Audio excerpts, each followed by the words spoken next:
Hello दोस्तों, आप सभी का हमारे YouTube चैनल कहानी बाय एनके पर स्वागत है।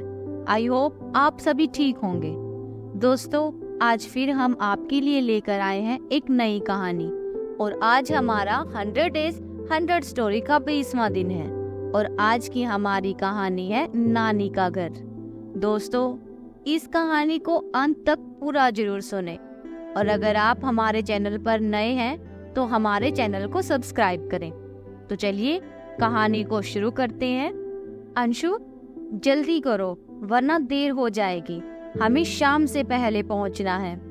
अंशु कहता है, बस माँ 1 मिनट में आ रहा हूँ। अंशु आज बहुत खुश था क्योंकि स्कूल की छुट्टियां हो गई थी और नानी के घर जाना था। उसने जल्दी जल्दी अपना सामान पैक किया और नीचे माँ के पास पहुंच गया। उसकी माँ कहती है, बेटा जल्दी चल, तेरे मामा लेने आएंगे स्टेशन पर, कहीं गाड़ी ना छूट जाए। अंशु माँ के साथ स्टेशन की ओर चल दिया। रास्ते भर अंशु बहुत खुश था। पूरे 1 साल बाद नानी के घर जो जा रहा था।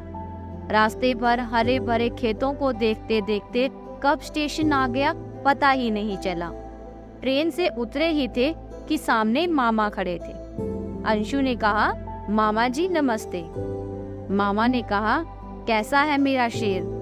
मामा ने मम्मी के पैर छुए और अपनी बाइक पर बिठाकर गांव की ओर चल दिए।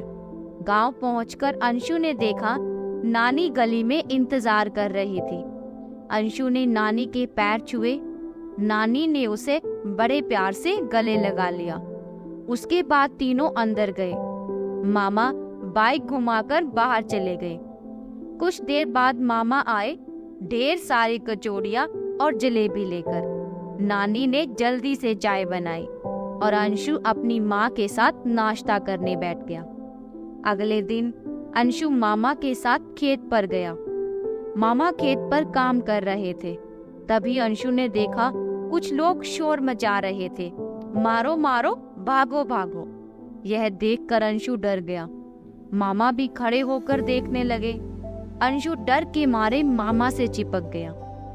मामा ने कहा, डर मत बेटा, लगता है गांव में तेंदुआ घुस आया है। काफी दिन से एक तेंदुआ बहुत परेशान कर रहा है। गांव वाले उसी को मारने लगे होंगे। अंशु बुरी तरह से डर गया था। अंशु ने कहा, मामा जल्दी से घर चलो। मामा ने कहा, अरे डर मत, मैं हूं ना। अंशु ने कहा, नहीं मामा, मुझे अभी घर जाना है। मामा अंशु को गोद लेकर घर की ओर निकल पड़ा। घर पहुंचकर अंशु माँ से लिपटकर बहुत रोया। माँ ने कहा, बेटा क्या हुआ? अंशु कहता है, माँ अपने घर चलो, मुझे नहीं रहना यहाँ। उसकी माँ कहती है, क्या बात कर रहा है, अभी तो आए हैं। तब मामा ने माँ को सारी बात बता दी। तब माँ ने कहा, एक काम कर, तू खेत पर मत जाया कर, घर में ही रहा कर। लेकिन अंशु जिद करके बैठ गया कि उसे यहाँ नहीं रहना, घर ही जाना है तो बस घर ही जाना है। नानी ने कहा, मेरा राजा बेटा, एक काम कर, आज से तू मेरे साथ रह। मैं देखती हूँ कौन सा तेंदुआ आता है मेरे अंशु के पास। बहुत मुश्किल से अंशु घर में रहने के लिए तैयार हो जाता है, लेकिन वह एक कोने में बैठा रहता है। 2 दिन बाद नानी बाहर गई थी। कुछ देर बाद नानी घर में वापस आ गई। नानी ने कहा, अंशु अब डर मत, तेंदुआ पकड़ लिया है और उसे पिंजरे में बंद भी कर दिया। यह सुनकर अंशु बहुत खुश हुआ। अंशु ने कहा, सच नानी, आप सच कह रही हो? नानी ने कहा, हाँ बेटा, सरकारी लोग आए थे उसे पकड़ने और उसे पकड़कर ले भी गए। अब तुम मजे से रह और घर जाने की बात मत करना। अंशु बहुत खुश हुआ। वह मजे से रहने लगा। पूरी छुट्टियों में मजे से पूरे गांव में खेलता रहा और मामा के संग खेत भी जाने लगा।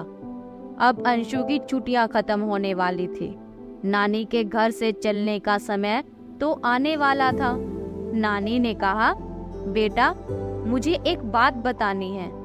वो तेंदुआ अगले दिन पिंजरे से भाग गया और फिर से गांव में आने लगा। लेकिन अगर तुझे बता देती तो तू यहाँ से चला जाता। अंशु ने कहा, नानी अगर वो मुझे खा जाता तो?